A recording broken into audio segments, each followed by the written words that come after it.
Anything that falls apart, simply scoop it all up, put it on your platter. Okay, next, the Jersey tomato, a gift from God. I mean, there isn't a better tomato anywhere in the world. My close friend from Jersey City, Joe Garasino, who has a produce market that is now second generation. His dad used to run it. He gets me some of the most incredible produce whenever I need it. His mom was probably one of the best cooks that I've ever met.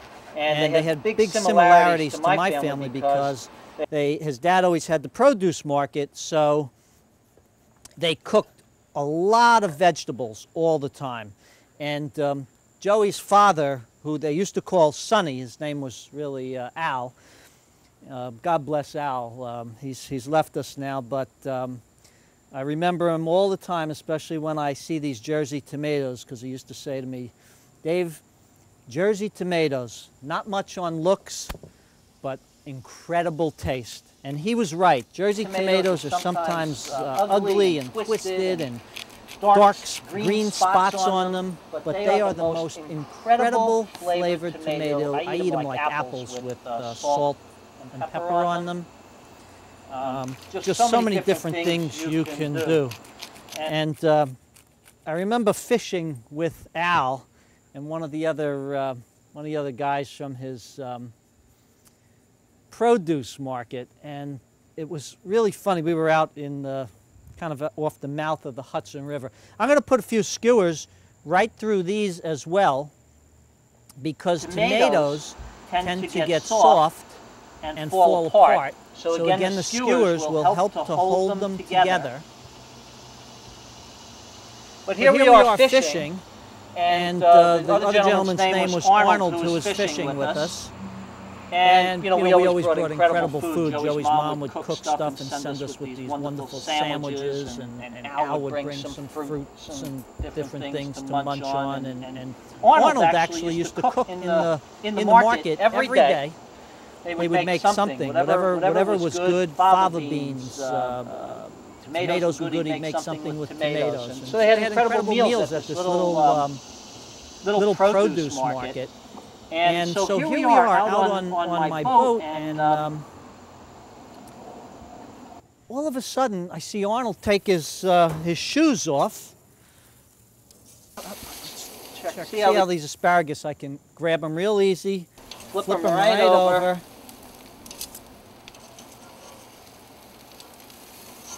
Flipping back the endive and the radicchio, because I've got a little surprise for them. The potatoes, I think, are done.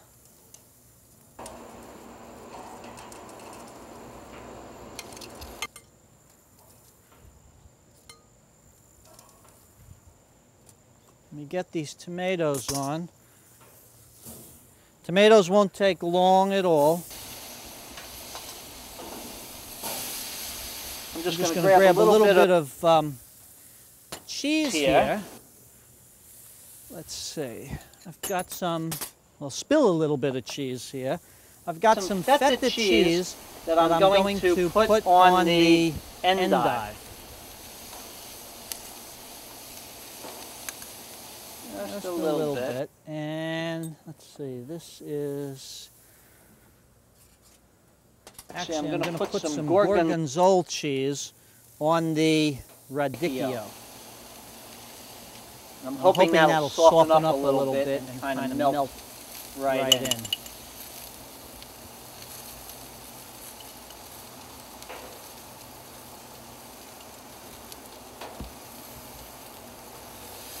Losing half of it on the grill, but get it to stay.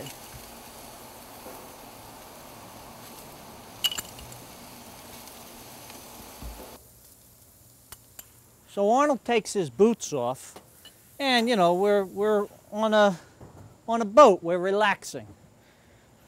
And you know, a couple minutes later, I'm saying, "Oh my God, what's that smell I'm smelling?" It's this kind of pungent smell. I'm like, "Oh God, Arnold, I'm gonna have to tell him to put his boots back on." I look over, there's Arnold sitting on the side of the boat with a big hunk of provolone, cutting pieces off and eating it. Wasn't his feet at all, it was the provolone cheese. It's funny little stories like this that I can't help but think about when I eat certain types of food or do certain types of food preparation. And of course, with vegetables, I'm always going to think of my good buddy Joey Garasino and his whole family. Just last week I taught a class all on artichokes. And little baby artichokes are very hard to find in the supermarket. And one phone call to good old Joe, and the next day a whole box of baby artichokes arrive, and you open up the box and it's just, you know, the best artichokes you've ever had in the world. If Joey buys 100 boxes of tomatoes at the market, he opens every single box and checks the quality of them. So his customers that normally check in other vendors weighing things and inspecting never look at what Joey brings, because it's just incredible, incredible stuff. Okra. In the supermarket, saw some okra. People are like, what do I do with okra? Well, put a little oil on it, some salt and pepper, and we'll grill it. So we'll put that okra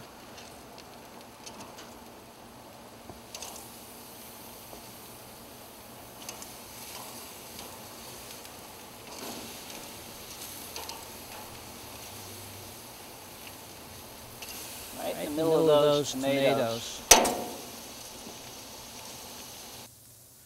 Now a radicchio is coming off with the gorgonzola cheese, and we're going to fix this up and even do some different stuff with it. You see, I say grill a lettuce, and people think, wow, what are you going to do with lettuce? But it's already looking good. It's already looking incredible. Okay, got a piece of bread. I think I need to do a quick wipe down here for my board.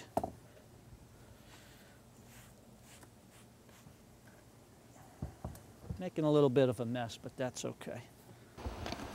Okay, let me size up our asparagus. I did have a little bit of a plan when I got this bread. I thought that I would grill a couple of slices of bread and put our asparagus right on top. Thought that would look very nice and appetizing. And I'm cutting it on a big bias so that it can be served as an entire course. Now, granted, that's a pretty big course for somebody, but you know what? If you knew the people I know, this is nothing. Another good story about my friend Joe is that we both have insatiable appetites and can both be seduced quickly by food. Next, we're going to do a little fennel. I'm going to cut off all of these ferns off the top and slice this and grill that the same way I grilled the radicchio. Actually, I'm going to cut it into thinner slices. When I lived in Jersey City, which is where Joe and I grew up, Joe went to the market, so he was always up very late. I could call Joe at 1 o'clock in the morning, because he didn't have to be in the market till then. He used to go a little bit later.